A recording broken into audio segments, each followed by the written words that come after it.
Hey, Sheri, thanks so much for joining us for the CX Reflex conversation. Hi, Amanda. Hi, we really appreciate you being here. There's a lot of innovation going on in the contact center space, as you know. So I just had a couple questions and I wanted to just gut check them with you. That's why we're calling it the CX Reflex. So we kind of want to get those gut impulses from people that we know that are on the forefront of all these big innovations and changes. So the first one, Yes. We're in the midst of a, big, the great resignation as it's being called. And so this is forcing a lot of contact center leaders to put a huge emphasis on agent experience. So in that regard, what do you think is the biggest misconception that contact center leaders have about their agents?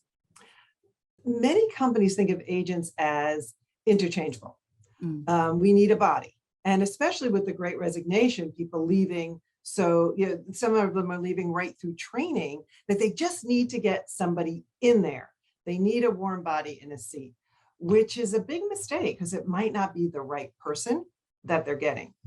They might not have the right goals for that person.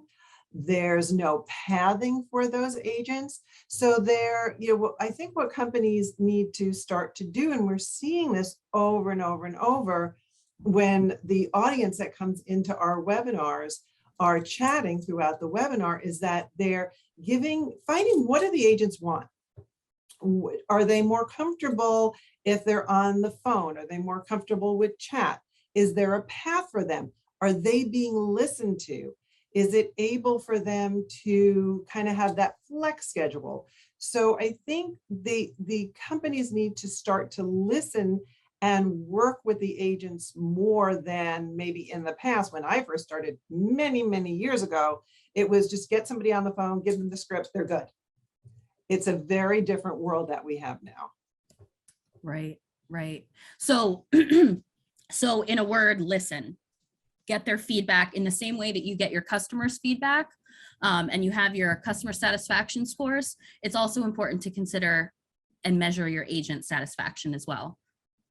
Yeah, I mean, when you think about it, the agent's just as important as the customer, because if the agent isn't happy, the customer's not going to be happy. So that agent is your face. It's the face of the company. So you want the agent to be proud to be with your company. Go in there every day and I'm going to help my customers. This is my goal. I want them to be happy, and you want the agents to be happy. So yes, you need to listen to them, and they know what's going on more than anybody else does. Right. I mean, absolutely. They're boots on the ground, as they say, right? That's right. All right. So switching gears a little bit from going from the agents, now taking a 30,000 foot view. We spend a lot of time at LiveVox thinking about and trying to help our clients find and communicate their broader value to the organization as a whole. So I think that there is a misconception that to see contact centers as cost centers, when in fact, you should really take the mindset of the contact center as a profit center for the very reason that you say it's the face of your business. So how do you, as an expert, how do you advise CX leaders communicate their operations value to change that mindset to one of being a profit center?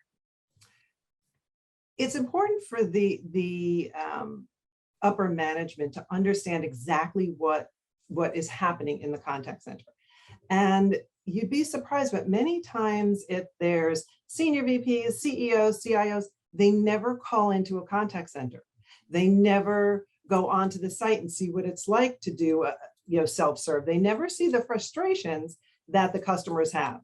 So I think as a first step, have the upper level of management act like a customer. See what your customers have. And then at that point, they're going to say, oh, I just tried to self-serve, didn't work. I need to call somebody and I have to start all over again. They're going to have that same frustration if that company doesn't have a full omnichannel experience for the customer. Sometimes you have to show something in order to understand something. And contact center management can also say, here's what we've been doing. Here's the people calling in. Here's the type of cross-sell we've been doing. So it's not necessarily a cost center. It's also, we're generating revenue because we understand our customers better. We have the data. We know what the customers want. We're looking at the analytics. And as the customers are calling in, we're able to either save them from churn, we can sell them something else. We're developing a relationship with our customers so they stay with us. So first, it's having the upper management understand what their customers go through, and then having contact center management show them what can be done within the contact center. Yeah, I think that you're spot on there. And it's interesting too, because the point you're making dovetails completely with your answer to the first question, which is, you said show, don't tell, experience, don't show, right? Yes. Like put yourself in the shoes of the agents, also put yourself in the shoes of the customers and experience what it's like to go through the menu maze of your IVR and the frustration. I mean, how quickly do you go from 0 to 60 and want to throw your phone across the room when you can't get a human agent on the phone to resolve an issue? And if you have that problem as a CX leader, you should absolutely be aware of it and you should be fixing it. My next question, we're going to kind of put our future hats on for a second. Okay. There has been so much, I mean, and it's our lives have changed completely, right? We have these like tiny little robots in our houses now that talk to us. I'm sure when I mention this, my Google Home will go off, but voice assistants. So we've got Alexa, we've got Google Home. Do you think 5-10 years from now, those are going to play a big role in customer experience? Will we be contacting an agent via voice assistant, or is that just, are we future tripping? Is that too far off? Yeah, I think sometimes as those of us that are dealing with technology all the time, we seem to forget, what does the customer think? And if you're on Twitter at all and get sucked down those Twitter holes sometimes, and if somebody puts in something that they had a bad customer experience, it's amazing what comes out of that. And I've actually printed off a couple because everybody was saying the same thing that we've all had, the frustration that we've had. And many were saying, I'm tired of talking to a robot. I don't want to talk to a robot. Now, they're all, everyone knows the tricks. 999, agent, operator, you know, 000. Everybody does it. But is there a way to make it better? Is there a way to make I'll use the word robot. Is there a way to make the robot better? Is there a way that the robot has, maybe through AI or through analytics, knows exactly what that person wants? Because basically all they want is their problem solved. I don't know if it's as much, I don't want to talk to a robot, as they can't help me. Maybe if I talk to a person, I can make myself understood, and this is what I need. So as the virtual agents get smarter, I don't think the customer will be as annoyed with it. So most people, when you call, you don't want to spend your day dealing with your problem. You want the answer fixed. You want it fixed quickly, whether it's through some sort of automation or it's through a person. I don't know if people are really going to care, as long as their agent can be fixed. Now, if you're going way out, and I know we're all hearing about the metaverse, scares me a little. But will there be a time when you can put your goggles on, and even if there's some sort of contact lens, you just pop in, you don't even need the goggles, you're meeting the agent and you're almost like talking one-on-one to the agent? Can that happen in 10 years? Is it more that personal experience? In 10 years, who knows? But as you mentioned, look what's happened in just the last couple of years.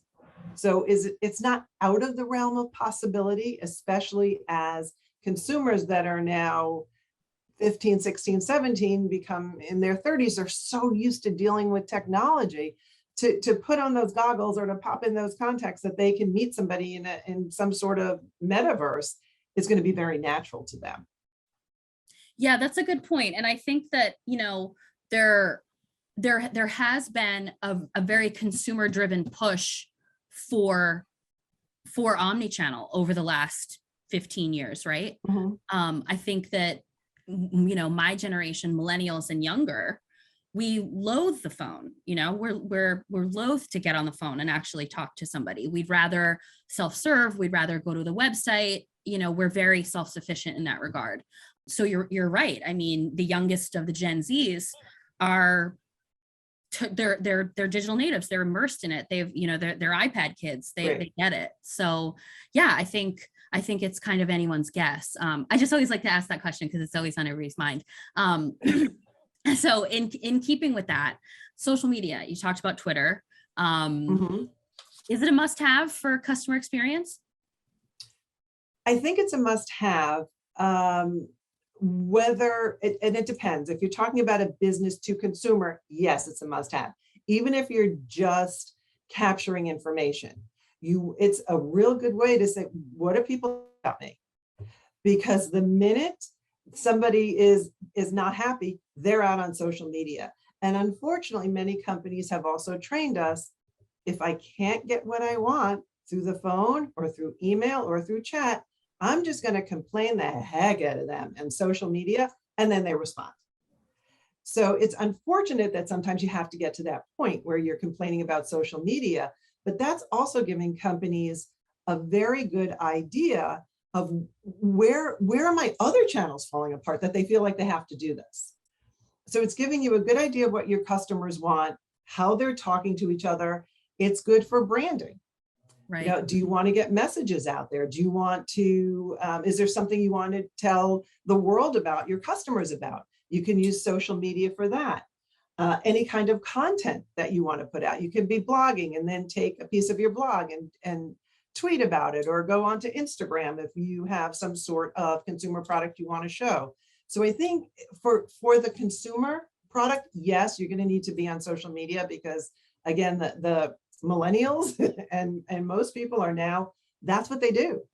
But you have to be able to switch the different types of social media. Are some leaving Twitter and just going on Instagram? Are they going to leave Instagram and go on the newest type of Facebook? So you need to be very flexible and be able to listen to every form of social media that's out there. Yeah. Social listening is a big one.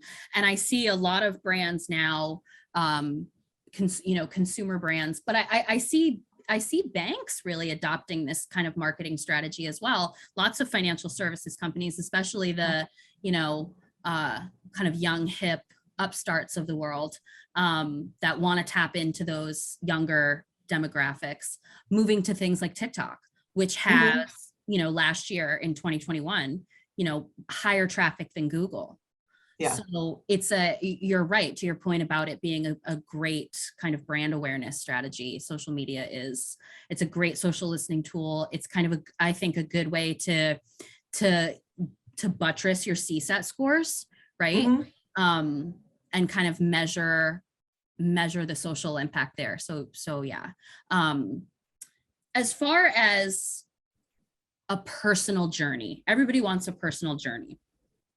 Okay. Are there parts of the customer journey that should be more personalized than others, or should every step along the way be tailored? Does personalization, put another way, does personalization make an impact more in certain areas along the journey? Probably, but it depends on what the customer is either calling about or you're calling them for.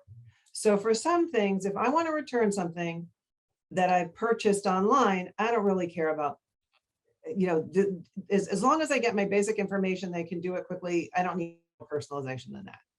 If it's healthcare, if it's financial services, if it's something that's a personal product, yes, then it does. But I think if it's kind of the retail, just a general type of product, I don't know how personalized you have to get. It's always better to have the information about that customer and not need it than need it and not have it. So the more data that you can capture about the customer, the better you are. And it's up to the agent, because I think the agents are changing now also. And going back to the very beginning of our conversation, agents are getting a lot smarter. Right. And what we're finding, again, through a lot of our webinars and through what companies are chatting to us when we have panels or when we're doing a presentation, they're finding that first tier of agent isn't as needed now because people are self-serving that. My address changed, my phone number changed, I can't find my password. And what they're doing is going into more complicated. So the agent needs to be almost that second tier agent because they can't solve it themselves. Now they need someone that knows a little bit more about them, which comes into, yes, they need to know more about that person, that they can solve that issue.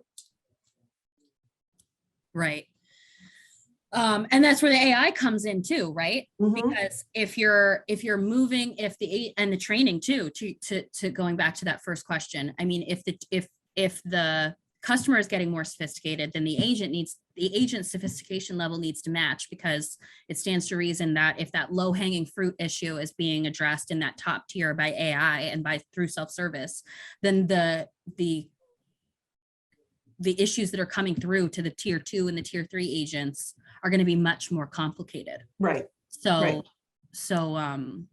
I think that makes a lot of sense. Yeah. And to close us out, I want to ask a question that I think, well, I think a lot of people take omnichannel for granted, right? I mean, it's been a corporate buzzword, an industry buzzword, so much so to the point that like all meaning, I mean, what is omnichannel, right? I mean, now we've got the metaverse, but there's also what is it? The we're calling it multi-experience. In my mind, for some reason, multi-experience and metaverse are like the same thing. How do you advise people to think about omnichannel as a strategic discipline within an organization rather than just another corporate buzzword that really doesn't mean anything? Yeah, Amanda, I think you've hit on something, because I think it is a corporate buzzword. Right. Think about when you're just as a consumer, you're making a phone call, you need to do something. How many companies do you run into that have that omni-channel experience? And I differentiate omni-channel from multi-channel. So you can have multiple channels.